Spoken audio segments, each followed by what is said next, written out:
Hi, my name is Shanth Enjeti, and you are watching Shanth Enjeti Art. Today I wanted to talk about something very particular. I wanted to talk about an artist who has some kind of personal significance in my life. Why, for the longest time, I couldn't bear to look at their work. So in 1994, I was a young kid. I went off to this convention that's held in Baltimore called the Diamond Comics Distribution Convention or something, I don't know. But I was there to work for some people who do a price guide, a comic book price guide, in the town that I grew up in. So I went up there to help them, and I ended up getting my first professional job. I had self-published 2 comic books before, and this was like a dream come true to me to get my first professional job. I got busy working on it in the last month or 2 before I went off to college. It paid $30 a page, but it was like a dream come true. I mean, working in comics, there's nothing better than that, right? I mean, the whole reason I was going off to college was so that I could get better and have a career working in comics. That was my dream. I'm in college for about a month, and finally the comic is printed and it gets mailed to me, and it's this big moment. I mean, right? I'm first professional job, here's your comic. And they had sent me 2 copies for working on the book, so 2 comp copies. So I had one to read, as anybody who's a comic collector knows in the 90s and any other time, one to read, one to bag and board. So I got this comic and I was excited, so I was showing a bunch of my freshman friends and they go, hey, there are these incredibly talented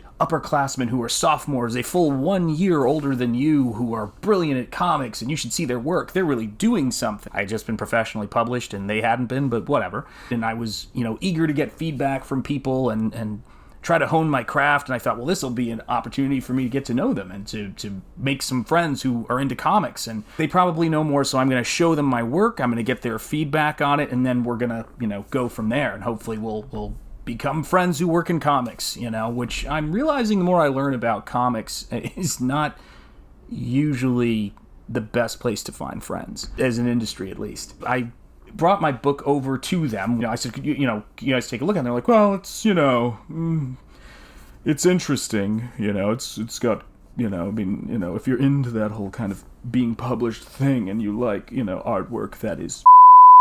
I was like, well, if you have any notes for me on how I can improve my work, I'd love to hear them. And they said, cool, can we have the book? And I said, yeah, absolutely. Just let me know when you've got the notes done. So about a week goes by and I'm contacting them and I'm like, hey, have you guys, had a chance to do it? And they're like, no, we haven't had time to do it. And then finally they call me up and they say, hey, we're done with our notes. Come by, pick up your book. So I go over to their dorm and I go to grab my book, and they don't even really pay attention to me when I walk in the room. They're just kind of like going, oh, here's the peasant, here's your book. And I go and grab my book from them, and they've written, and I think the reason they didn't pay attention to me is because they knew what a thing they had just done. But they gave me this book, and it's covered in metallic paint pen. They had put notes all over the book, and more than notes, because they knew what artists I like, because they had already learned to like the right artists, only a year into art school, and they were properly indoctrinated. They made snide comments in their critique for everything in the book that I had told them I liked. If they saw any hint of it, they'd go, ooh, here's a McFarlane foot, here's another Mick foot. I mean, it was just mean-spirited stuff. I had been published.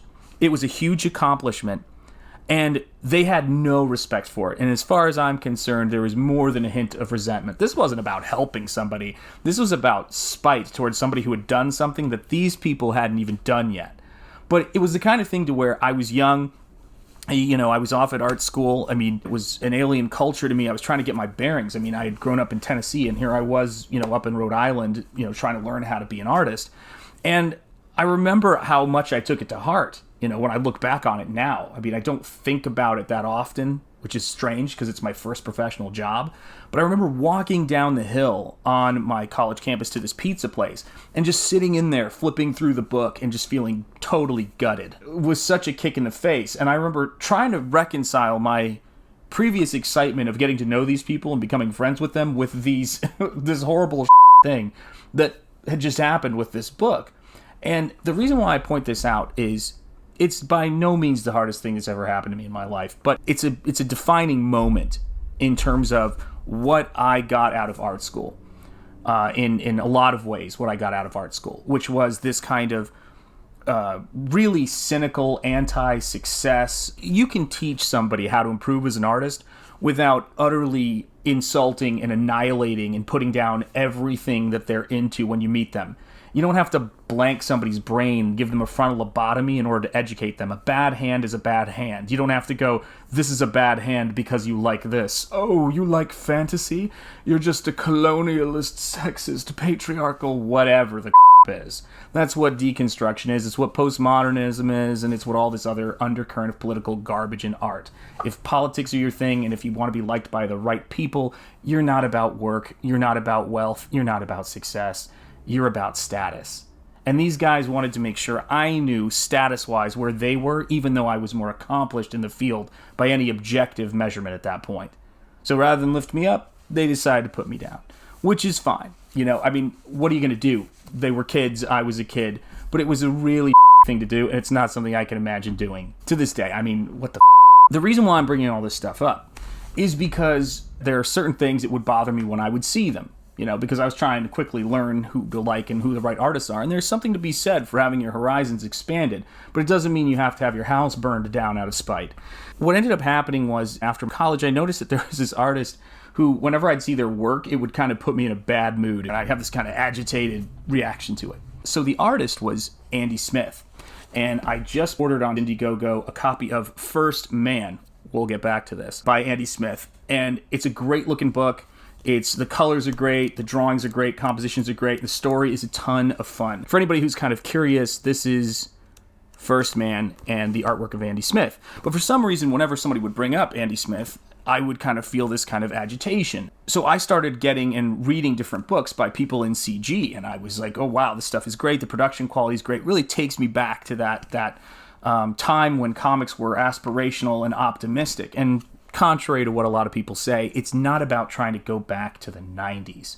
It's about trying to go back to what comics have been since Superman. It's trying to go back to what comics actually are versus creating artwork in the art form that is designed to express how much you hate the art form, and in some ways how much you hate yourself. That's what I like about First Man. Then there's that other problem, right? I like First Man, but I had an Andy Smith problem. That's the big issue here. So here's what I have to say about that. Sometimes you can have an experience that takes you off of a course that you're on. Sometimes that's a good thing. Sometimes it's important to steer yourself away from the rocks. But sometimes you have an experience that steers you away from the gold. Sometimes you have a way of thinking put into your head to where by the time you get to the other side of it, you don't even remember why you started thinking that way. Why you thought that was a good idea. As Joseph Campbell once quoted, be careful when casting out your demons that you're not casting out the best parts of yourself. And I would say that those experiences that I had when I was in college were very much about casting out the best parts of myself. And the way that I can put that into definable terms is that mentality that you can get can be a part of you in ways that you don't even really realize. I'm kind of reluctant to admit that clearly my experience with having my first professional work shredded made me kind of blind to really anything having to do with it. So here's the punchline for the story. My first professional job that I was really excited about, I didn't do the cover on. I did the back cover, but I didn't do the front cover. The reason why I showed my portfolio is because I was a big fan of the artist who did the cover on this book. So I was really proud of the fact that my artwork was going to be in a book that this person had done the cover on. And because if there is a God, he clearly has a sense of humor, I want to show you what the book was. And something that didn't even dawn on me, even watching Andy Smith on live streams, it never dawned on me. This is the cover to my first professional job, a book called Threshers. And the cover of this book was illustrated by Andy Smith. And I liked it so much, and I was so excited by Andy Smith's artwork. I said to the people who were publishing the book, I think you should hire me to do the interiors because I can make the interior stuff, I can make the characters look more like Andy Smith's artwork. And why I didn't jump on First Man right away was because there's this part of me that whenever I saw his work reminded me of this enthusiasm I felt for this project that ended in an awful experience and then, an education that kind of pulled me away from it. So the thing I want to make sure I say and take the time to say is those guys, one. And two, you can learn things about your artwork without having to burn everything you've done before. It's important to grow. Don't draw the stuff like you were drawing it when you were 14, 15, and 16. And I certainly don't draw like the person who drew the interiors of that book.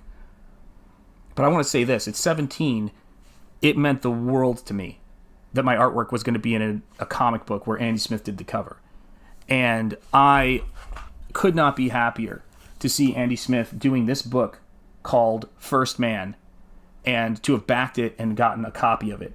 It's a fantastic book. It's a fun book. And it's really great to have it in my bookshelf next to my first professional job with a cover by Andy Smith. So do yourself a favor. I'm going to put the link in the description. It's still available on demand. Go check out this book. And if this story meant anything to you and you want to say, hey, man, guys like that, man, they're go back this book as a protest for me. So everybody take care. Get a copy of First Man.